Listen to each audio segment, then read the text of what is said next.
Despite being heavily impacted by the COVID-19 pandemic, the 2020 MotoGP World Championship will be remembered as one of the series' absolute best, after a total of 9 different riders won Grand Prix. Though technical regulations stay largely stable for 2021, with a freeze on engine development for most carrying over to the new season, a lot has changed on the MotoGP grid this year. All but Suzuki have undergone a lineup change, with several big hitters switching machinery. And with the new season just over a month away, we've decided to look at the 5 plot points we're most excited about in MotoGP 2021. Suzuki came into the 2020 MotoGP season the most prepared it had ever been since its comeback in 2015 to fight for the title. But few predicted Joan Mir and his sophomore campaign to end a 20-year title drought for the Japanese marque. Suzuki and Mir's success in 2020 was in no small part down to the efforts of team manager Davide Brivio, who's been steering the team since 2013. When his shock departure from Suzuki for Alpine and Formula 1, a story first revealed by Autosport, was announced in January, questions immediately turned to how this would affect the reigning MotoGP World Champions. With Suzuki opting to form a management committee of 7 high-profile figures within the race team instead of seeking out a direct replacement for Brivio, a certain status quo will remain. Such is the tight nature of Suzuki, all from the riders to project leader Shinichi Sahara in recent weeks have exuded calm over the situation. Suzuki's rider lineup of Mir and Alex Rins isn't likely to lead to a dramatic falling out, but the absence of Brivio will certainly put management to the test should tensions arise as both gun for the 2021 title. The stability in the regulations for 2021 should allow Suzuki to hit the ground running with its GSX-RR, as it was usually the most consistent bike of the grid last year. But again, any deficiencies in the package and how those affect both Mir and Rins in their quest to deliver Suzuki the Triple Crown at Craibs will put its new management structure in the spotlight. Has KTM built a super engine and can it fight for the title even without it? The 2021 season is a big one for KTM as it will mark its first in the Premier class where it will not run under the results-based concession rules it has done since its debut in 2017. This is courtesy of its 3 victories for Tech 3's Miguel Oliveira and factory team rider Brad Binder last season.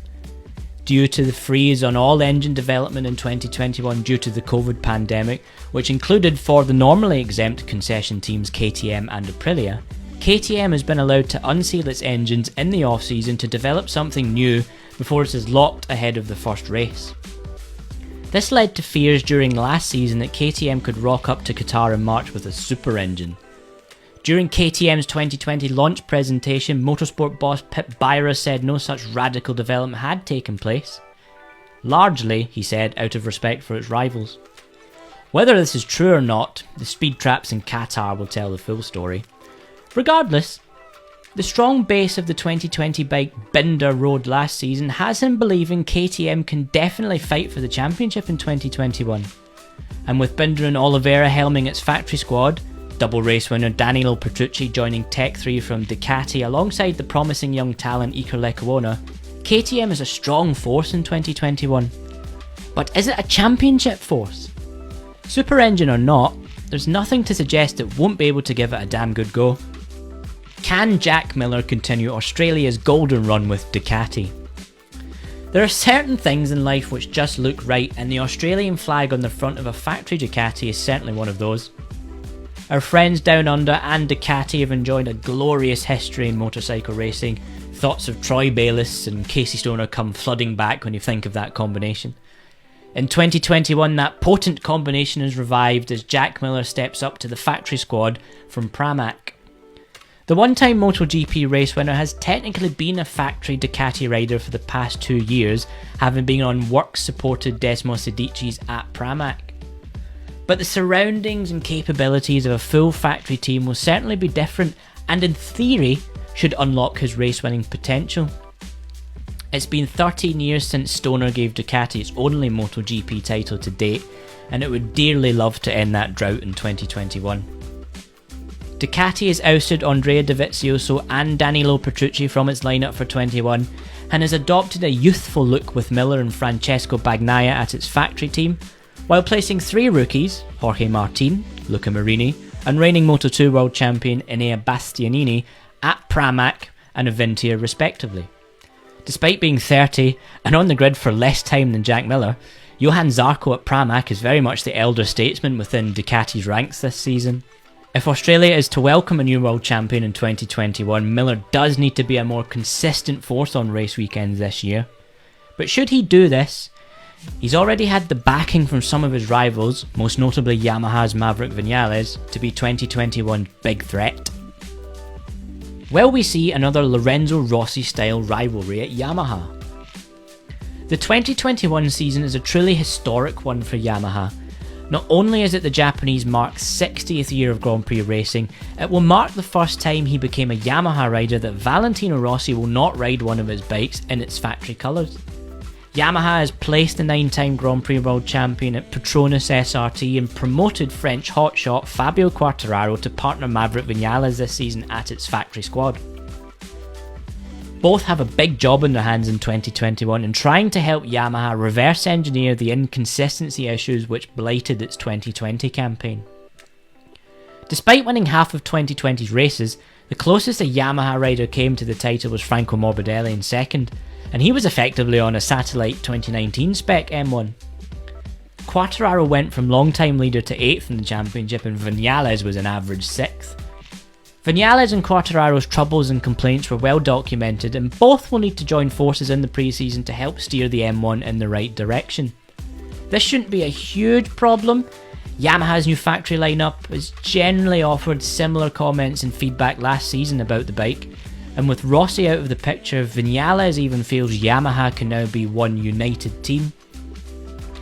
How united both riders will be in 2021 remains to be seen, and Quartararo is hoping for the pair to have a rivalry like that of Rossi and Jorge Lorenzo's of years gone by. And Yamaha's bosses said during its launch event they'd be quite pleased to have some tension within its ranks, as it means both riders are doing well.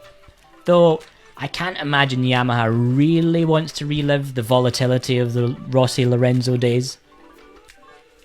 Regardless, both are blindingly quick and will almost certainly raise each other's games as the season progresses. And perhaps, above changes to the bike, rivalry is exactly what Yamaha needs within its factory ranks to return it to championship glory. When will we see Marc Marquez return, and how will Pol Espargaro fare at Honda? For the first time since a return to the premier class of Grand Prix racing in 1982, Honda didn't win a race in 2020. This was largely down to the absence of his talisman 6-time world champion Marc Marquez, who spent the season on the sidelines when he broke his right arm in a season-opening crash at the Spanish Grand Prix. 3 operations later, Marquez is now finally starting to show signs of recovery, but when we will see him back on his bike remains a mystery. He won't be on the bike in next month's Qatar test, but hasn't ruled out starting the opening race should doctors first be happy with the healing progress of his arm, and he himself can get into a physical shape capable of wrestling a 300 horsepower MotoGP bike. Speaking at Honda's launch event, Marquez is very much taking things race by race and isn't rushing in return, certainly learning from the biggest mistake he made in his career last July by trying to ride in the Andalusian G just a few days after surgery. So now that he's likely to be out for the first few rounds at least, thoughts will turn to his new teammate for 2021, Pol Espargaro. Helping build KTM into the race-winning force it is now over the past 4 years, much is expected of Espargaro's switch to Honda. Though KTM's bike appeared a more user-friendly machine in 2020, the aggressive nature Espargaro has had to deploy over the 4 years he's been at KTM to ride the RC16 should translate to taming the notoriously tricky Honda. With just 5 days of testing available to him before the season starts in Qatar, Espargaro admits the pressure on him without Marquez there as a reference is high, as is the weight of expectation of being a factory Honda rider.